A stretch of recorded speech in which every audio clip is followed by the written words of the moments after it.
Alright, so nicely packaged up is the actual display itself. You can see this is significantly smaller than what normally comes out of your vehicle. Guys, looks like directions and some wiring, actual plug and play to go directly to your vehicle. And this looks like your backup camera add-on if your vehicle doesn't have it already. Peeled off of here. Alright, and here's a closer look at that unit. Pretty much everything you're going to need to get this thing functioning. And on the back side, there's really nothing to this at all. It no longer has a CD player. And here's your basic hookups that you're going to need to install the unit. I'm removing this lower piece of trim. Once you have that out of the way, you're going to use a little pry tool. And you're going to pop these out through these plastic clips. And there is wiring, but we don't have to mess with that in this circumstance. Next, you're going to just reach up under this AC control unit. And you're going to unplug, because it's also just pinned in, and you can just let it hang carefully. Now we can remove the head unit itself, and there are 4 bolts. One is all the way recessed back here, these 2 on the surface, and another one recessed all the way in the back as well.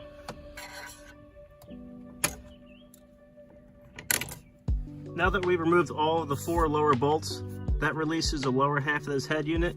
The next thing to worry about is there are 2 pins at the very top of this. So the only way I got to them is this little pry tool. You're gonna come all the way up on either side, and you're gonna pop both of those out.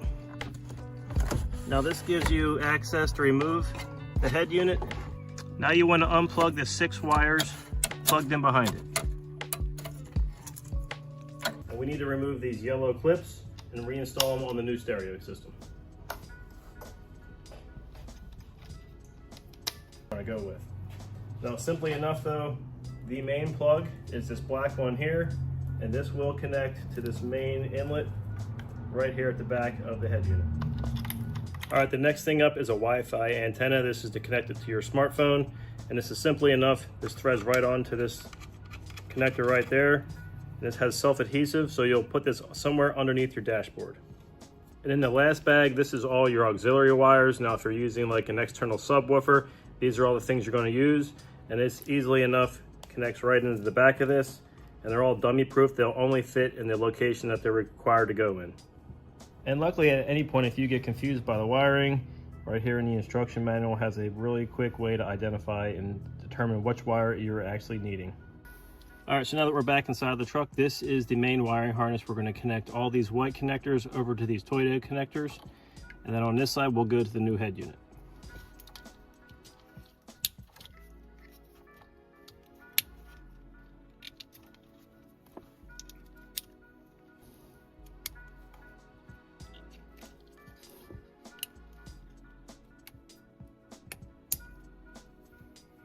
Okay, now with this much done, we can bring in the new stereo and hook up this side to the unit.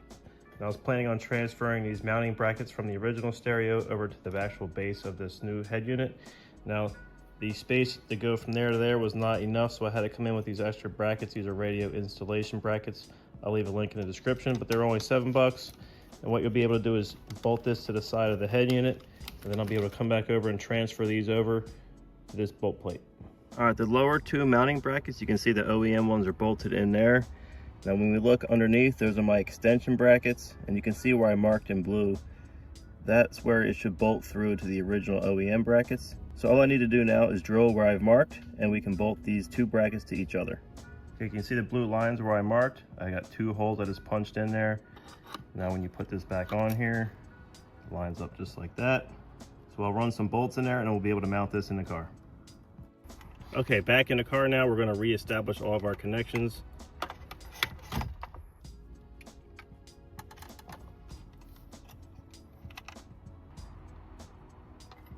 This is the backup camera extension.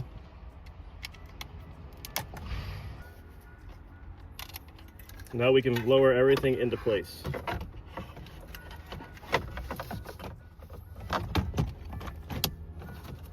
Now securing the mounting brackets with their bolts.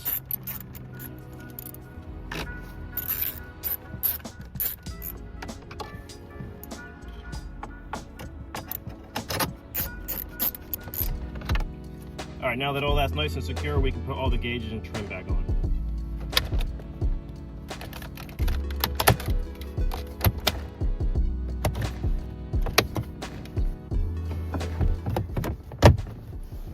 Okay, so I started up the car, I fired up the screen, and this is the initial screen that you get.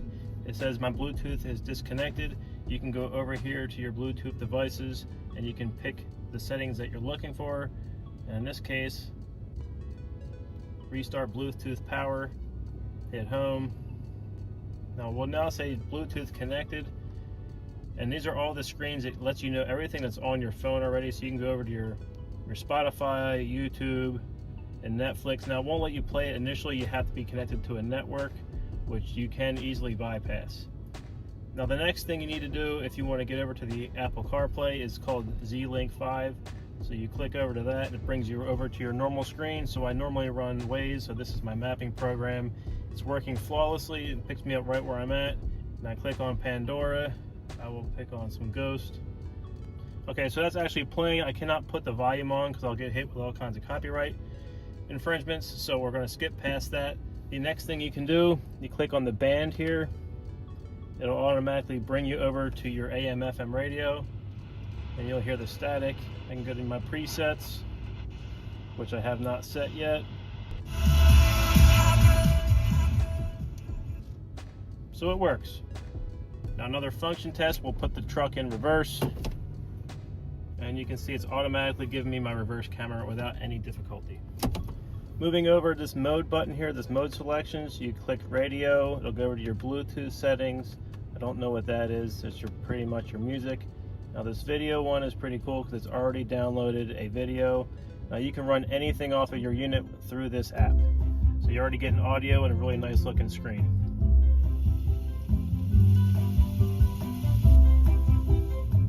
The volume is controllable by this little switch knob here, as well as the screen display, so you just bring that right on up. Another nice feature is this has its own navigation program anyway, so if you already did not have your program that you use on your phone, this could work as a secondary if your phone wasn't working. We'll bring this back over, click on Z-Link 5, and we're back to our standard car display. Click on full screen.